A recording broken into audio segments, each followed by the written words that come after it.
Good morning. You're listening to Central Wisconsin's 24-hour information station, AM 1320 WFHR. It's time now for the Morning Magazine, brought to you by Comfort Air Heating, Cooling, Plumbing. Good morning, everyone, and welcome to Morning Magazine for this November 17th, 2021. Your host, James, here. It is 10:07 on the clock, and at 10:30, we're going to welcome in our friends from Lakeland University. Right now, we have in with us Wisconsin Rapids Mayor Shane Blaser. Good morning, sir. Good morning, James. And we also have Kevin, our friends from Wisconsin Rapids Community Media, and a good morning to all of them. Thank you guys for being here with us today. Shane, how you doing today? I'm good. Kind of getting in deer season mode. So I was a little surprised to not see you in camo. I was a little surprised. I thought about wearing my orange blaze, orange hat for you, but I didn't. Well, I'm happy to hear that for you, all the other hunters out there, especially. It's an exciting time of the year for you guys with that. Now, how does that affect the work, what you're doing in City Hall and everything? Do you get time to go hunt? Do you get a break like, most anybody? Yeah, I can make time, but good. I'm always connected. So yeah. I'll respond to my emails, and I'm sure I'll be making some phone calls and well, it's on top of things. It's one of the things that I don't think is thought of very often when we talk about government jobs or city jobs. That most of them, like yours in particular, there is no clocking in and clocking out. It's a pretty 24/7 job.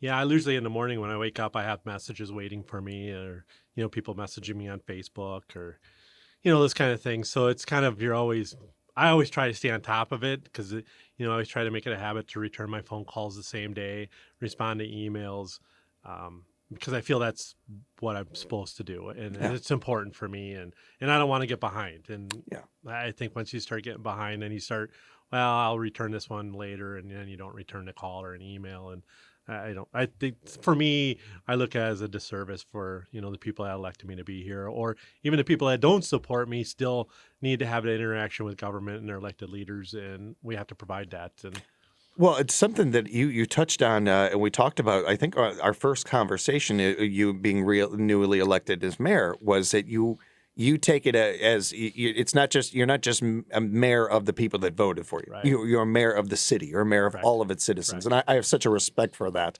I think that's unfortunately it's a refreshing thing because we don't get enough of that nowadays in politics. But it is something that is noteworthy here.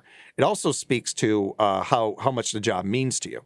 And I know that you have had a couple of different special meeting with McMillan, that you had the Human Resources Committee meeting lately. There's a number of different things going on in the community. For you, what are the headlines? What are the big things going on right now from what you're hearing from the constituents? It's taxes right at this time of seasons. It's taxes, it's budget, it's what am I going to pay for property taxes? We had a very long city council meeting last night, and it is surrounding debt, and and how we can go forward, what we can do differently, what we can maybe start now to be better ready next year. So those are the conversations that are kind of taking over right now. When it comes to something like that, and there's not an American alive that has ever said, "I want to pay more taxes." We all are feeling that. We all kind of get that feeling. But when it comes to you want to do this or you want to cut that, making those decisions, I can't imagine how difficult that can be. But what are the factors that have to come into, and this is such a broad question, every subject is going to be different, but in a broad perspective, what are the things that you have to assess, that you and your staff have to assess before making those decisions? It really comes down to trying to figuring out, we keep talking about internally about how, over the years, a number of departments, and I'll say our street department has probably shouldered a lot of cuts in staff through attrition, and they're still providing services and great services, but we're doing more with less as everybody else is, but it really comes down to you get to a point where, what services do we cut and what people associated with those services do you cut if you want to keep scaling back your budget. And that really is different between you and I, because what I think a good service is and what I think is an irrelevant service is really kind of, our own idea. And so if we cut something, you're going to get feedback on that from that group of people that rely on that service. And they might be saying, well, you should be cutting this service. So it really becomes subjective. And Yeah. And then you come into the factor of you can never please everybody. you can't. So you're doing the best you can with not only the data, but with that decision making. Right. And that's all you can do. And I know from talking to so many people in the community during the election time, when the mayoral election was up the last time, that was a big factor of people leaning towards voting for you. I didn't ask who they were voting for. That's not my business, and I don't want to know.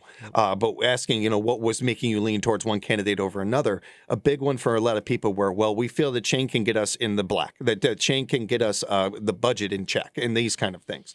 So, and knowing that you and I talking on air, off air, that's an important topic for you, I imagine that this time of year, with this being a heavy headline, this is where you're putting in your even more work than normal. Yeah, and you're right. And financial responsibility is very important to me.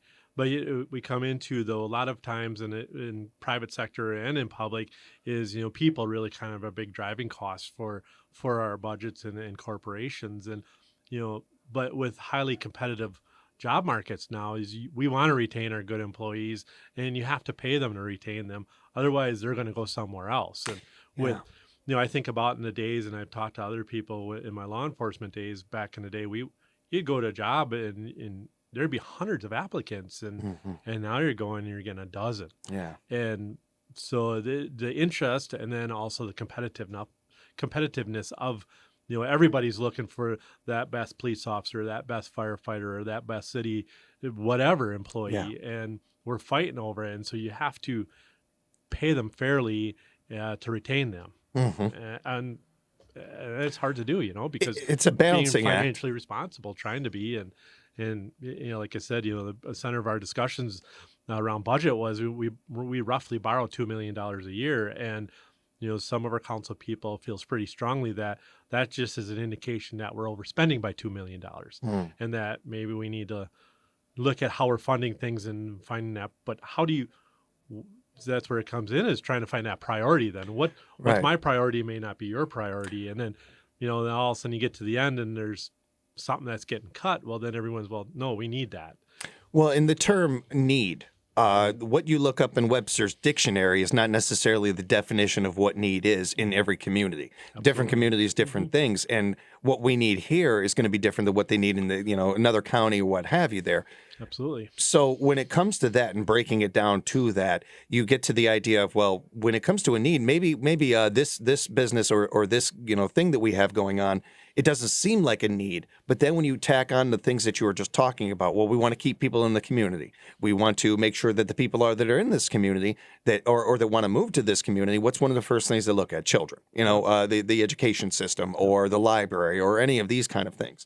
And so, well, what are we doing to make sure that we're keeping people or being a welcoming community to want people to move here? We have, unfortunately, examples throughout the state and in neighboring states of what happens to a community when all they do is cut. There's examples all around of that. We're very fortunate where we are, and in this community, while it is not, perfect, it's not paradise, it is darn close. It is very, we just spent 3 hours talking about the things the United Way does and in the definitions of that and how great this community is about stepping up and helping each other out and all that. Well, that extends to your neighbors, that extends to things outside of a nonprofit. It extends to your community, to your city. Yeah, and Kyle talks about that. Kyle Kearns, if you spoke to him before, he talks about creating a sense of place. And for economic development to attract businesses, it's about creating that sense of place where, somebody from a company or trying to bring employees in is we have to have things that people want to come here for, whether it be whatever our feelings are on the aquatic center or our park system or our educational system. And I think we're doing pretty good in those areas. But it's about creating that sense of place to have people want to come here. And the other end of this, jobs. Wanting to bring businesses in, we don't know what's going to happen with the mill. We don't know what's going to happen with any business, really. It's 2021. We got a pandemic going on. We don't know and there is nothing that's guaranteed necessarily. But we do want to know that we are at least bringing more and we want to welcome more businesses in. And we've been pretty fortunate with that. We've got some that are going to be opening up in the next couple of months over the new year. We have some of that, but to keep that going, to keep our foot on the gas. Yeah, because we've got to be able to do that too. community is doing that. It's not like Rapids is the only one trying to get a business to come in Right. or get a store. There isn't a community saying, we've got enough. We're Yeah, okay. yeah. Go look to our Yeah, neighbors. yeah, yeah. Everybody's trying to grow that tax base or that value of your community, which is good for all of us. And so, yeah, it's very competitive, and it's about creating that sense of place, creating an atmosphere where they want to bring their company here and bring their employees here. And that's kind of on the responsibility of all of us. So you certainly, while you are the mayor, you can't do this alone. No. You can't, you're a factor in it, but you're not alone in this. How has it gone working with the community, working with businesses, and getting that message through? Yeah, that's, I think we've talked about before, is trying to find the best way to communicate with the most people. And that's kind of what I've seen is one of our biggest challenges, because there's so many outlets for getting information out there that we don't, we follow maybe several sources, but making sure that we cover enough sources so we cover the most people. And that's, that's probably our biggest challenge as a city. And, working, we've got a new hire that was just hired in our community development department, and that will hopefully free up Kyle to spend more time working with the businesses more on one-on-one and kind of getting out of some of the day-to-day things. I'm looking forward to seeing how that develops over the next several months. I had some really good feedback from some listeners going way back to even the beginning of summer. People asking me, hey, next time you talk to Shane, make sure to mention it. I love what's going on with our construction. And so I had to ask some follow-up questions. That's kind of a broad question or a statement. Who likes construction? Right. But the whole yellow cone season that we all deal with, and the orange cone season that we have and such, I heard a lot of positive feedback from people in the community about how that was done this year, this summer in particular, being spread out. Didn't feel like unlike some other summers or what have you, that things, we weren't blocked up in areas. Things were spread out pretty well.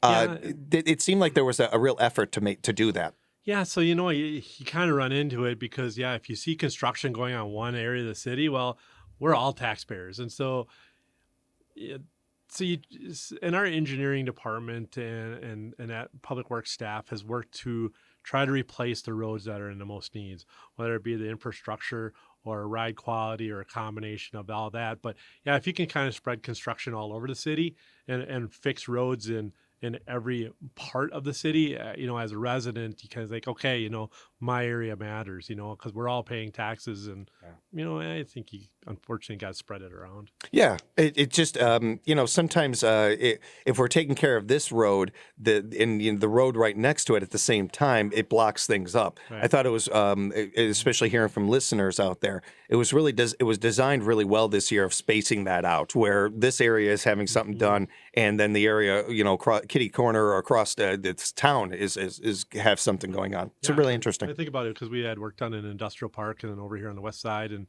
some east side, and we had an emergency project on A Street with the culvert. And so it was really kind of spread out all over the community this time.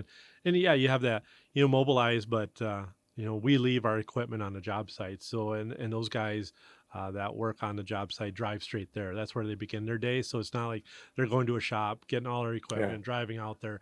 They drive to the job site and their equipment's waiting for them there. And it's a big shout out to all those workers too. Yeah, great job this season. They're amazing. Yeah, they really are. Really, and they're good at what they do. Very, very efficient. Very good at what we got they guys do. Like we got nicknames, and I'm gonna throw them on the air. We got like Digger Dan and Joe Dirt, and they all got their nicknames, and so. Now they're all just banging their head against their equipment. I called them out on the radio. But, that's awesome. But I had to. We do appreciate every one of them. Oh, they're really good. Digger Dan. That's a great nickname. I need a nickname like that. It just flows off your tongue, Digger Dan. Yes, it's great. That's a good one. I can imagine Digger Dan's just sitting there laughing in his equipment. We appreciate every one of them, nicknames and all. Since we're talking about this, I know that we've touched on it a little bit already, but the transportation utility, the what's going on with that? Is there any new news with that, or is any feedback on that? So they're the consultant's working further on kind of the last bit of it, and it's also about kind of marrying in with Water and Light because they're going to do the billing and then trying to figure out that whole process. And it still has to come back to council. They have to decide how big. Well, if they want to do it, right? Kind of give that final stamp, and then B is what level of funding. So, what do you want to fund out of that utility, and that's going to determine what we pay for on a utility. So hopefully, the smaller it is, the less will be charged for it. But Yeah. we need to, if it's going to go through, for me, the big priority is getting rid of special assessments. And would it be nice to maybe tackles not so we're not borrowing, but some people feel that, well, we're just shifting, whether we pay it on our taxes or we pay it on a fee, it's still, but if we do it on a utility, we're not paying interest on it. We're not paying closing fees, which are very expensive. And that will ultimately save money, and our taxes will go down because that's being paid off. So it's really all intertwined. But it still is going to come down to where the council feels on it at that time, and if they're feeling good about it, that this is the way to go. But it's that special assessment is what I championed this at the beginning, because it is such a burden on our residents, and especially fixed income, retired and senior people, and it is debilitating for them. So it's wonderful to be able to kind of start working on addressing that.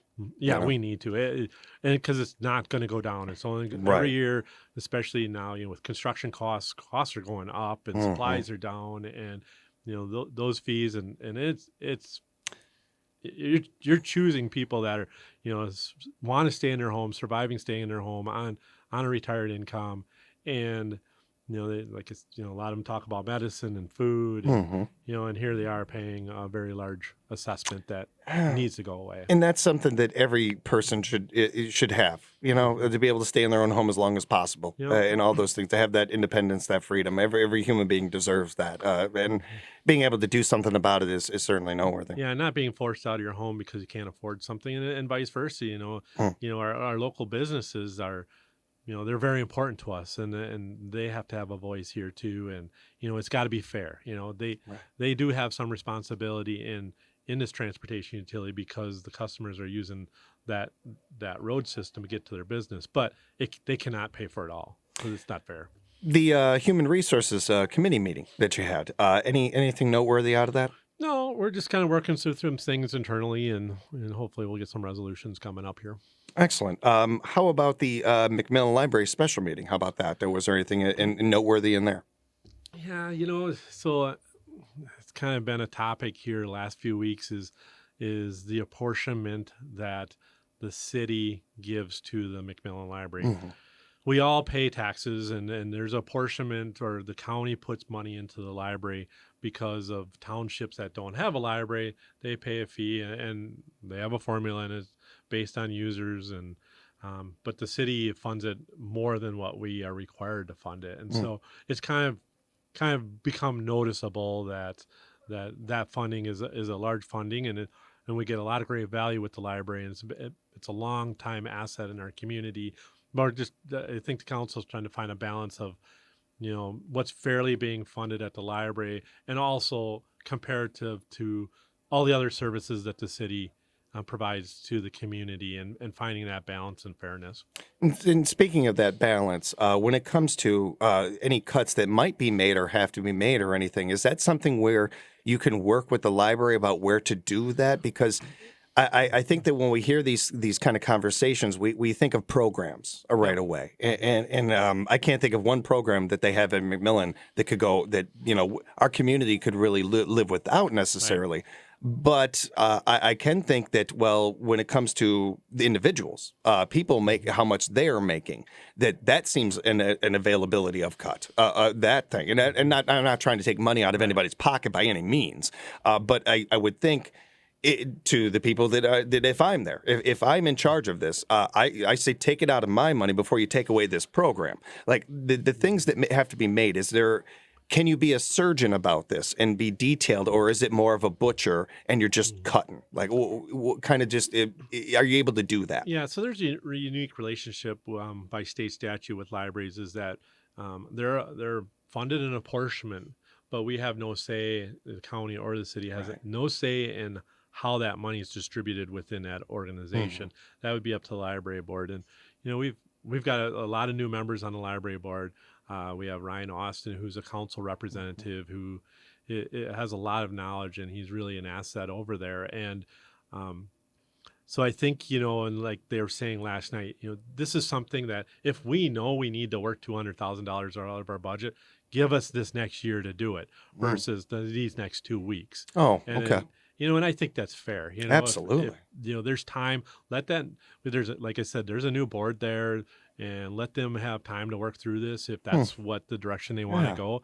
And then let's do it for next year's budget. But let's say that up front at the beginning of the year, saying, hey, we're going to work for this till the end of the year, and then try to, look at their operations and reevaluate where they can maybe pull some funding away or actually look at metrics of services being provided, and if it's really something that their users really are using. And if they're not, then maybe we don't need to do it. And so it's more of a methodical approach versus a slash and dash. Very much more of a human approach, like a real, just being blunt about it. Like that's a one human being treating another human being like a human being. That is really unique and nowadays to hear. That's wonderful to hear. And that's why we have that library board. They're put together. There's Craig from the school district, and there's county board representatives, and there's city representatives, and they were put there to do this. And so I think it's on us to say, okay, we want to scale back. We want to scale back X number of dollars. Now you as a board, this is your responsibility. And now you find out, what works within your organization to do that. Or if you come back and say, it's going to be devastating to our services, we're going to have to close a day, then that's really something we want to do as a community. Right. Thank you for going through that with us. It's a conversation I don't think a lot of the community would know those details without. So I appreciate that, sir. When it comes to getting ready for the hunting season here, do you have any prep that you do for obviously the prep with the cleaning your gun and all that stuff and everything? Do you do anything else to kind of get ready for this? No, I don't have that special pair of socks that No, I wear, okay. I was curious. I was wondering. I was a little bit wondering. I got my certain blaze orange hat I wear, but tomorrow I'm gonna, before I leave for work, I'm gonna throw some pork shoulders on the pellet grills. So get ready to make pulled pork for deer camp on Saturday, and kind of work through that. And excellent. Just looking forward to relaxing and kind of maybe shutting off the mayor brain for a little bit, or at least toning it back, because it's been busy, the last several months with trying to work through the budget process. And reload, recharge, and come back Monday, then stronger, all that. We all need to do that, and I've been told I don't do it enough. I feel guilty when I'm not there because I feel it's my responsibility to always be there and be available, but. Yeah, it's not always good for the brain. Shane, Kevin, I see you once a month, and we think that you could use it more. Yeah, definitely, yes. Yeah. You could definitely do it a little bit more, and I'm glad to hear that you got that scheduled, that you got some reloading time to kind of reschedule there. When people have questions, if they want to ask follow-ups, some of the things we've talked about today, how can they reach you? Yeah, you can contact me at mayor@wirapids.org. You can always call me at 715-421-8202. That's my direct office line. And I always like to surprise people by answering my own phone when I can. And my assistant, my left and right arm, as I call her, Emily, she's at 421-8216. She's really good about if you need immediate assistance, she can kind of help guide you. And then she gives me my messages, and I usually return them that same day. You can find out more as well at WIRapids.org to go to the city website to find out some of the agendas and committee meetings and some of that information as well. If you're looking on there, you can see we're going to have this honor walk coming, and it's on the front page. And so they're getting a lot of banners there to do it on Grand Avenue. And so kind of excited for that happening next year, and recognizing, people want to recognize and pay tribute to family members and veterans and those type of things. So it'll be a lot of fun. Next month when we get together, we should touch on that a little bit more. Yeah, looking forward to it. And again, have a safe, fun weekend out there. Thank you so much for what you do for our community. Keep up the great work, sir. Big thank you to Kevin, our friends at Wisconsin Rapids Community Media as well. Encourage you to follow their social media posts and go to YouTube, type in your search bar Wisconsin Rapids Community Media, like their page, and follow along with the great work that they're doing there. Thanks, guys. Appreciate you. Thank you. We'll be back with more Morning Magazine right here on WFHR Locally Grown Radio.